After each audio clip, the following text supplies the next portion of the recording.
마지막으로 B단계는 제가 책을 사실은 이만큼 욕심내서 했는데 시간이 많이 늦어졌으니까 앞에 두 권만 앞에 세 권만 보여드릴게요. 앞에 세 권, 1, 2, 3권에 다 보여드리고 싶지만, 그러니까 책이 어떤 책이다라는 것만 아시면 될 것 같고, 그러면 고르시는데 도움이 될 것 같아요. 자, B1이라는 책이에요. B1이라는 책에 보면 이것도 이제 이걸 제가 만들었던 것 같아요. 제가 학원 전용 교재, 저희 학원 사고력 교재 만들면서 만들어놨던 내용을 저희 이제 여기 선생님이, 요거는 제가 이제 집필하지 않은 내용이지만 제가 써놓은 내용을 이제 가져다가 똑같이 만들었는데, 그러니까 이제 내용 자체는 제가 만든 내용이죠. 자, 보시면 여기 곱셈 99 표입니다. 덧셈을 곱셈으로 해서 3단 4단에 6과 곱한 6, 3, 18, 6, 4, 24 나와 있는 부분이에요. 그런데 이 18과 24를 쉽게 하나의 곱셈으로 표현해서 더하는 방법은 없을까? 이렇게 문제를 던져요. 이게 첫 부분이에요. B1의 첫 부분. 곱셈을 배웠으니까. 원리셈 해보신 분들은 아시겠지만 곱셈 구구 하기 전에 원리셈은 다 봐요. 예, 다 볼 수 있죠. 예, 다 볼 수 있습니다. 예, 다 볼 수 있죠. 예, 다시 갖다 놨어요. 예, 다 보시도록 하시죠. 요렇게 18과 24를 더하는 걸 곱셈으로 표현해 볼 수 있을까? 이게 이제 원리셈에서 곱셈 배울 때 어떻게 곱셈을 문제를 다 풀고 난 다음에 활동지로 확인하는 건 아주 좋은 거죠. 사실은 저는 그런 의도로 저 답 맞추기로 당연히 좋죠. 답 확인하는 것보다 직접 하면서 이런 식으로 접어져서 확인하고 답을 확인하는 건 아주 좋은 거죠. 근데 항상 그렇게 하고 확인하는 게 아니라 먼저 내가 어떤 식으로 추상적으로 생각해보고 이제 하자라는 거죠. 분배 법칙 맞습니다. 네. 근데 아이들에게는 분배 법칙이라고 하는 게 아니죠. 네, 이건 어떻게 설명하느냐? 얘들아, 곱셈이라는 건 6이 3개 있을 때 18이고 6이 4개 있을 때 24라는 게 곱셈이잖아. 그러면 6이 7개 있으니까 6 곱하기 7이야, 이렇게 하는 거죠. 이거를 이제 아이에게 6 곱하기 3, 6 곱하기 4니까 6이 7개 있는 게 요거 더한 거예요 라고 6 곱하기 7 이렇게 하는 거죠. 그래서 요런 곱셈의 원리에 대해서 알게 하면서 말하자면 이런 것도 마찬가지예요. 여기 노란색 부분 3 곱하기 2와 3 곱하기 5의 차는 몇일까 하면 3이 2개와 3이 5개의 차니까 15 빼기 6은 3 곱하기 요거 2개와 5개니까 3이 3개만큼 차이다 해서 여긴 차, 두 수의 차, 요런 거예요. 그러니까 곱셈에 배우고 니네가 알고 있는 곱셈을 정확하게 그 곱셈의 원리를 적용해서 요런 상황에 맞게 생각해보자. 요런, 어떻게 보면 되게 기본적인 부분이지만 적용하기에는 쉽지 않겠죠. 네, 정말 쉽지 않겠죠. 이게 제가 이제 어디서 보신 문제는 아니죠. 제가 만든 문제니까 저희 그 학원 사고력 수학 교재 만들면서 곱셈을 쉽지만 깊이 있게 이해하는 문제들로 이제 만든 거고, 저희 연구원이 이제 B단계 개발하면서 거기 있는 내용들 차용해서 만든 내용이고요. 이런 게 있고, 그 다음에 제가 시간의 계산에 대해서 이제 요거는 그냥 말씀으로 설명을 해드릴게요. 시간 계산 강의를 한 적이 있어요. 시간 계산 강의를 한 적이 있는데 요청에 의해서 도치맘 라방을 할 때 시간 계산에 대해서 시간 더하기 빼기가 너무 아이들이 어려워한다라는 거잖아요. 그래서 여기 이렇게 시간을 덧셈하고 뺄셈할 때 두 가지 방식을 아이들한테 생각해 보라고 제공하고 있어요. 그게 뭐냐면 제가 전에 강의했던 내용 그대로인데 어떻게 보면 이렇게 시간을 계산하는 방식은 심화설을 추구하는 사고력이라고 하면 계산하는 방법을 설명하고 이런 내용은 거의 안 들어가게 되죠. 그죠? 연산인데. 근데 저는 이제 이런 계산 과정이 보통 문제집에서 시간 계산으로 아이들에게 요구되지 않기 때문에 제가 생각하는 시간 계산에 대해서 넣은 거고, 사실은 이 내용은 내용을 교정하는 과정에서 저희 회사 이제 연구진들하고 좀 내용 충돌이 좀 있었습니다. 내용 충돌이 뭐였냐면, 굳이 왜 이렇게 계산해야 되나요? 이거였어요. 그러니까 심플하게 시간 계산은 아이들이 어려워하기 때문에 다 세로셈 시키고 24시간 표시법으로 바꾸는 연습을 시켜서 단순화해야 된다라는 선생님의 요구와 저는 달랐죠. 저는 내가 원리셈 쓴 것도 그렇지만 나는 아이들에게 시간을 어려우니까 무조건 세로셈을 해가 아니라 어려워하는 이유가 12시간으로 나누어져서 오전 오후가 변하고 이런 부분에 대한 제대로 된 이해를 시킬 생각을 안 하고 자꾸 어려우니까 단순화하기 때문이라고 생각해. 그래서 보수 방법처럼 해서 10일을 채워서 하는 방법도 난 아이들에게 알려줘야 된다고 생각해라고 해서 한 방법인데요. 예를 들어 볼게요. 네, 보여드릴게요. 참 말로 그냥 설명해 드릴게요. 7시 50분 더하기 6시간 30분이에요. 이거를 그 더하기 빼기 할 때 그 보수 계산하듯이 해서 예, QR코드로 설명을 해 놓은 거죠. 어떤 의도라고. 그래서 7시 50분에 12시가 되려면 몇 시간 몇 분이 필요하다 해가지고 여기다 몇 시간 몇 분을 채우면 오후 7시 50분이 밤 12시로 채워지고 2시간 20분이 더 가니까 새벽 다음날 오전 2시 20분이 된다. 요렇게 몇 시, 12시를 기준으로 시간 오전 오후가 바뀌기 때문에 아이들이 어려운 게 오전 오후 바꾸는 걸 어려워해요. 그래서 12시를 기준으로 채우고 몇 시간이 더 간다 해서 오전 오후가 바뀐다. 그 다음에 이거는 이제 일반적으로 하는 방법. 24시간제로 해가지고 뭐 더하기 빼기 하는 방법. 이런 방식들 더하기 빼기 이거 지난번에 네, 강의했을 때 매우 좋아들 하셨는데 그런 내용입니다. 네. 2단계 또 보여드리면 3학년 될 때 할 수 있는 내용들 중에 중요하다고 생각해서 했던 거. 자, 이것도 역시 아까 말씀드린 그 원리셈 9 원리셈의 8권에 있던 내용, 정말 좋은 내용이라고 생각하고 제가 만들었던 그런 내용인데, 자, 홀수와 짝수를 짝꿍을 지어요. 1과 2가 짝꿍이고요. 3과 4가 짝꿍이고 5와 6이 짝꿍이에요. 이와 같이 짝꿍을 지어요. 왜 짝을 짓느냐? 아이들은 100이 몇 번째 짝수야? 이렇게 물어보면 100이 몇 번째 짝수야? 이렇게 물어보면 아까 시간 계산이요. 시간 계산은 교과에서 2학년에 나오는 내용이에요. 그래서 제가 넣은 거예요. 말씀드렸잖아요. 탑사고력 수학 B단계는 2학년이 끝나고 보는 심화서, 탑사고력 수학 A단계는 1학년 내용이 끝나고 보는 심화서. 그래서 1학년 아이가 탑사고력 수학 A단계를 한다면 1학년 내용을 충실하게 한 아이가 해야 되고, 2학년 아이가 탑사고력 수학 B단계를 본다면 2학년 내용을 충실하게 하고 심화로 넘어가면서 해야 돼요. 자, 9원리셈에 나왔던 문제 중에 이게 뭐냐면 100이 몇 번째 짝수야? 이렇게 물어보면 아이들은 50번째라고 쉽게 압니다. 근데 99가 몇 번째 홀수야? 이렇게 물어보면 쉽게 대답하지 못해요. 37이 몇 번째 홀수야? 이렇게 물어본다면 더 대답하기가 쉽지 않겠죠. 37이 몇 번째 홀수인지 알기 위해서는 37을 생각할 것이 아니라 37과 짝꿍이 되어 있는 38을 생각하는 거예요.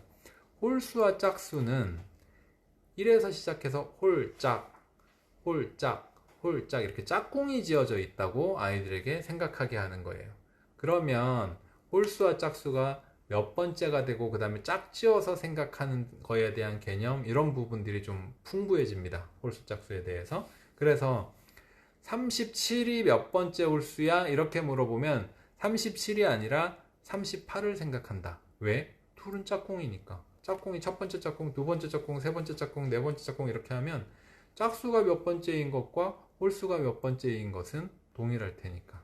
이렇게 생각하는 방식으로 홀수 짝수를 생각해 보자. 근데 왜 이런 도입을 했냐 하면 그러고 나서 이제 하려고 한 게 나머지에 대한 건데, 나머지를 하면서 이렇게 이제 홀수 짝수도 나머지로 인식하게 해서 뭐 요런 내용이 나와요. 자, 여기 이렇게 사탕들이 있는데 사탕들을 잠시만요. 두 친구가 사탕을 똑같이 나누어 먹고 사탕이 여기 한 개, 여기 한 개, 여기 한 개 남았어요. 그러면 원래 있던 전체 사탕은 짝수였을까요? 홀수였을까요? 이건 아이들이 어떻게 생각해야 되냐? 어렵진 않죠? 네.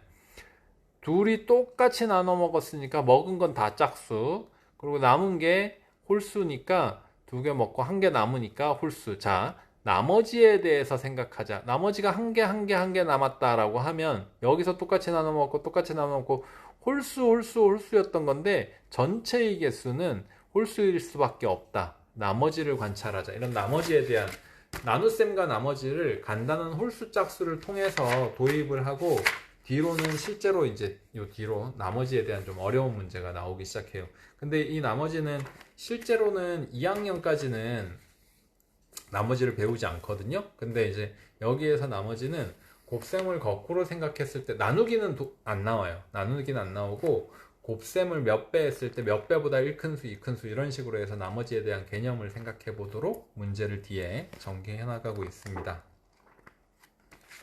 그 다음에 비단계 하면서 항상 제가 이제 자랑하는 이건 3권인데요. 얘는 펜토미노 하나, 둘, 셋, 넷, 다섯 펜토미노예요.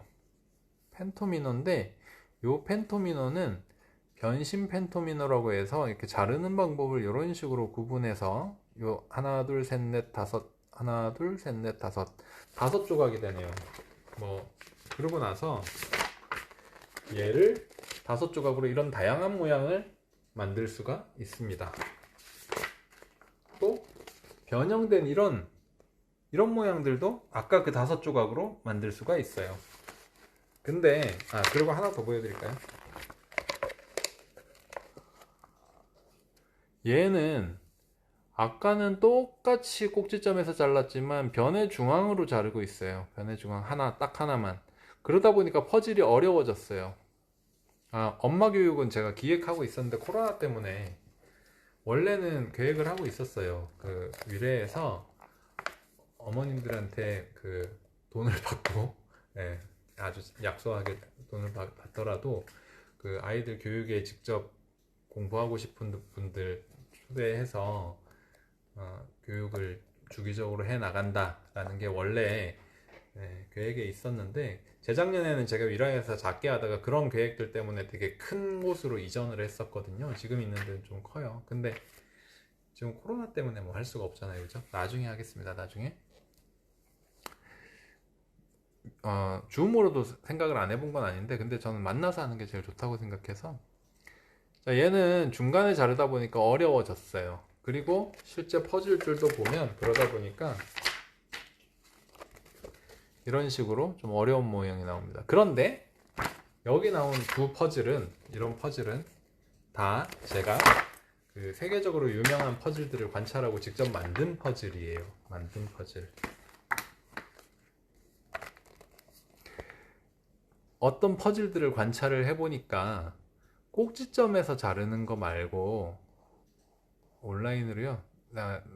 한번 계획해 보겠습니다. 꼭지점으로 자르는 거 말고 변의 중앙으로 자르는 게 퍼즐이 어려워지는 어떤 규칙들을 제가 발견을 했어요. 이거 진짜 유명한 퍼즐들을 제가 이렇게 찾아보면서 패턴들을 봤어요. 그리고 나서 저도 이렇게 요거를 만들고 저 나름대로 잘라본 거예요. 진짜로 얘는 어디 있는 퍼즐이 아니라 제가 그냥 순수하게 다양하게 잘라보면서 만든 퍼즐이고 잘라서 만든 종이로 이와 같은 다양한 모양들을 만들 수가 있습니다. 네, 온라인 뭐 이런 부분도 기획은 해보겠습니다. 근데 어쨌든 요즘에는 너무 바빠서 좀 힘들고요. 나중에 조금 여유가 생기면 저도 그런 수업 해보고 싶어요.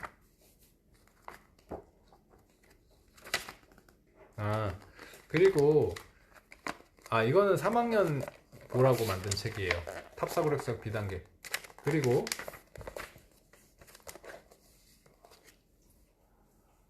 탱그램 비슷해요. 그런 식으로 제가 이제 잘라서 만든 거예요. 아이들이 할 수 있는 수준으로 좀 쉽진 않지만 아이들이 할 수 있는 수준으로 쉽지 않지만 잘라서 교구를 주면 충분히 맞춰봐야 되겠다, 이렇게 이제 하는 거로 계획을 해서 했는데 잘 만들어지더라고요. 자, 얘는 뭐냐 하면 3학년 중에 학습해야 되는 내용 중에 중요하게 3, 4학년 되면서 중요하게 알아야 되는 내용 하나가 비에 관련된 개념이에요. 배수를 배우고 나면 비에 대한 개념이 생기는데 이런 거예요. 8분 동안 10문제를 풉니다. 같은 속도로 35문제를 푸는데 걸리는 시간을 구하죠. 8분 동안 10문제니까 같은 속도로 35문제면 8분 10문제를 간단하게 하자는 거죠. 그죠? 아이들한테 더 간단하게는 1분 동안 2문제 푼다는 걸 알아내고, 아니네요. 반으로 나누면 4분 동안 5문제 푼다는 걸 알아내고, 이런 식으로 간단하게 하고 몇 배 하고 나누고 이렇게 하면서 비에 대한 개념, 이 부분도 3학년 정도에서 충분하게 좀 다루어 보면 아이한테 도움이 많이 돼요. 이 비에 대한 개념은 문제가 굉장히 많이 나오고요. 나중에 속력 배우는 거라든가 일에 관한 문제라든가 이런 부분들, 그리고 이 곱셈 나눗셈을 배운 다음에 심화 문제들이 보면 비에 대한 개념들을 묻는 문제가 굉장히 많이 있습니다. 그래서 그런 부분들을 잘 해놔야 된다라고 생각해서 이제 여기에 그 비를 활용하는 문제들을 한 단원으로 또 넣어놓은 문제가 있어요. 역시나 좀 어려울 수는 있지만 충분히 곱셈만 해도 잘 배울 수 있는 부분이고, 한번 잘 배워놓으면 또 잘 할 수 있는 부분이니까. 마지막으로 한 부분인데요. 이것도 제가 강의를 하면서 설명해 드린 적이 있어요. 차를 관찰하는 문제예요. 자, 차를 관찰하는 문제 중에 제일 기본 문제는 뭐냐면 이게 제일 기본 문제예요. 차를 관찰하는 문제. 아이들 교과에 제일 많이 나오는 문제.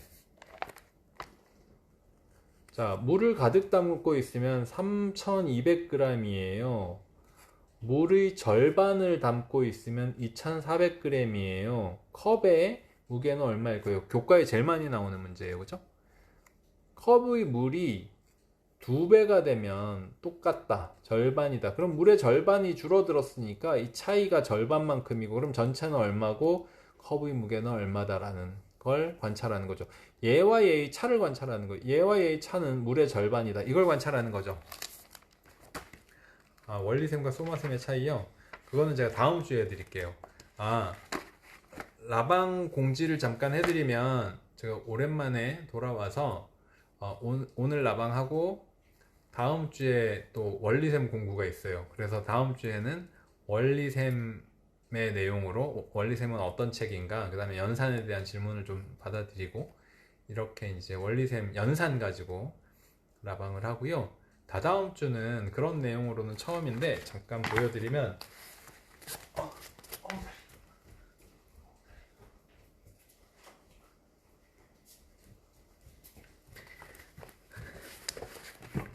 다다음 주에는 유아교재를 가지고 할 거예요.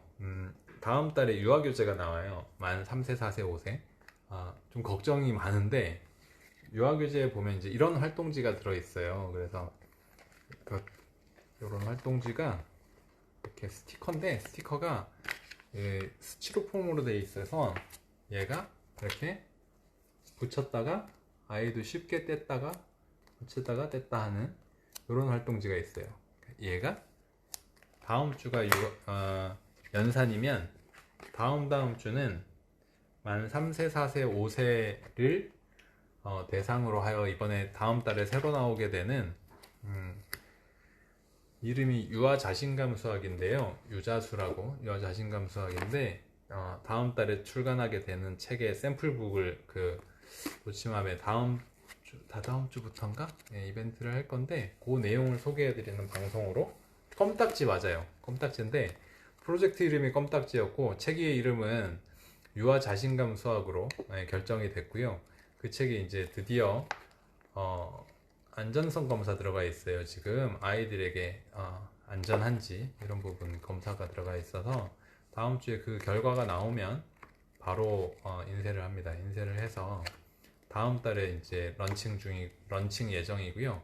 아마 마지막 주에 관련해서 이벤트를 좀 할 거예요. 그래서 교과 문제집은 그거 내년에 이제 계획되어 있고요. 올해 해야 되는 거 다른 것들은 이렇게 다 지금 계획에 서 있고 비싸 보여요. 예, 좋죠. 예. 되게 좋아요. 되게 고급지고 그림에 투자도 엄청 많이 했고요. 책은 한 권에 10,000원입니다. 도치맘에서는 한 7,000원 좀 안 되는 금액에 사실 수 있을 것 같네요. 한 권에.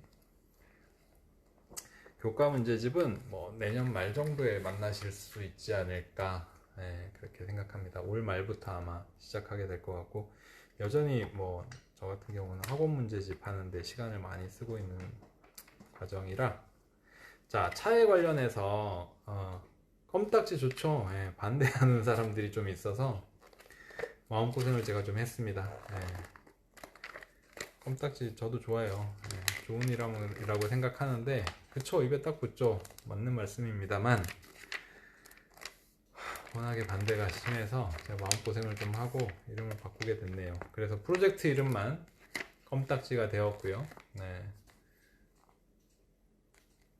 그쵸 껌딱지가 딱 3, 4, 5세 교재라고 생각하고 저도 강하게 추진을 하다가 지금 이름은 이제 유아 자신감 수학해서 유자수 이렇게 해서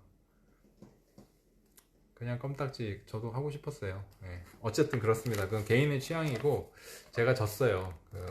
그것 때문에 마음고생을 좀 하고 스트레스를 굉장히 많이 받았었는데 어쨌든 유자수로 나옵니다. 껌딱지 수학 아니에요. 이제 유아 자신감 수학이에요. 자신감 수학. 껌딱지라고 제가 작년 말부터 좀 그런 교재로 지금 준비하고 있고 연구 중입니다 라고 말씀을 드려서 이렇게 자주 보시는 분들은 껌딱지 수학이라고 기다려 주시잖아요. 그죠? 그래서 다다음 주에 그 내용을 좀 구체적으로 소개를 해드리는 굉장히 특이한 책이에요. 굉장히 특이한 책이고 그렇습니다. 다음 주에 기대해 주세요. 제가 설명해 드릴게요. 샘플북 만들어진 거 가지고 마지막 내용입니다. 비단계 마지막 내용 3학년이라면 쉽게 할 수 있는 게 여기에 이제 1,800원, 1,700원 차이인데 우유하고 비슷하죠. 우유하고 비슷한데 딸기 2개, 바나나 하나. 잠깐만요. 딸기 2개, 바나나 3개. 바나나 2개, 딸기 3개예요. 이거 어려워요. 바나나 2개, 바나나 2개를 빼면 바나나 1개가 남고 딸기 2개와 딸기 2개를 빼면 여기 딸기 하나가 남아요. 즉 얘하고 차이는 여기는 바나나가 하나 많고 여기는 딸기가 하나 많아요. 그래서 바나나 1개와 딸기 하나의 차이로 바나나 하나 100원만큼이 이쪽이 비싸지는 거예요. 즉 바나나 1개가 딸기 하나보다 100원 비싸다는 걸 관찰할 수 있습니다. 이거 굉장히 어렵죠.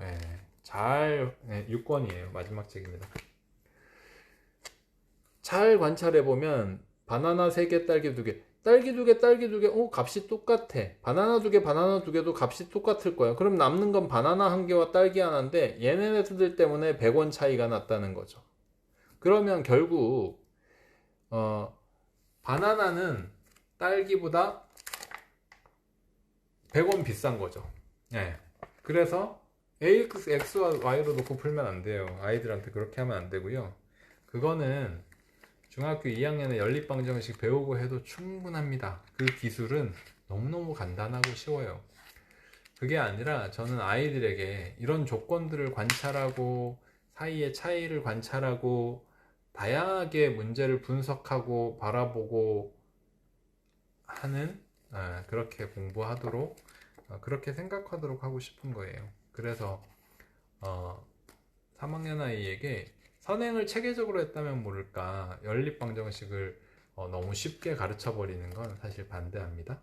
그래서 이런 것들을 충분히 하고 한 4, 5학년 정도 돼서 이런 것도 있단다 이렇게 이제 하는 거는 괜찮은데, 너무 쉽게 연립방정식이나 방정식을 가르쳐 버리는 건 사실은 수학은 문제를 해석하는 데 있어요. 그죠? 해석하고 문제의 전략을 짜고 이런 데 핵심이 그런 데 있죠. 그죠?